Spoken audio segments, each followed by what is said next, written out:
سلام دوستای عزیز، با امید سلامتی همگی شما. اگر شما میخواهید کدام رنگ را در یک تصویر تغییر بدین و از برنامه ما را بیننده باشین.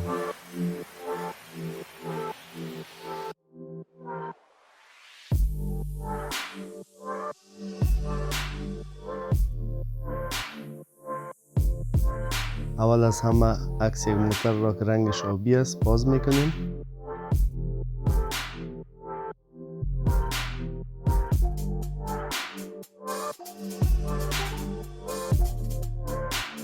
و میخواهیم که رنگش را تغییر بدیم.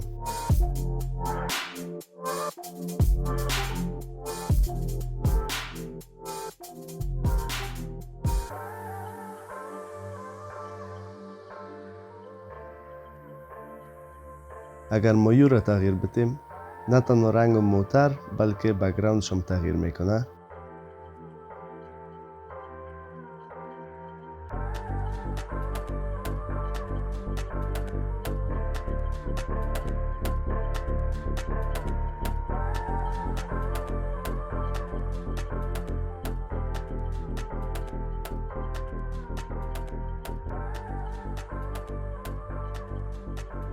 به این لیست پایین ببینین رنگ های مختلف از سرخ، زرد، آبی، سبز، گلابی.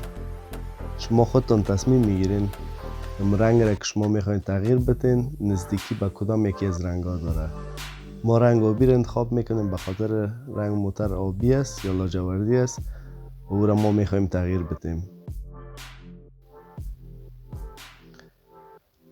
حالا دوباره شما میتونین تغییرات بیارین. رنگ موتر تغییر میکنم اگر رنگ بک‌گراند ثابت است. یعنی ما کدام تغییر در بک‌گراند نمیخوایم بیاریم، ما تنها میخوایم رنگ موتر رو تغییر بیاریم.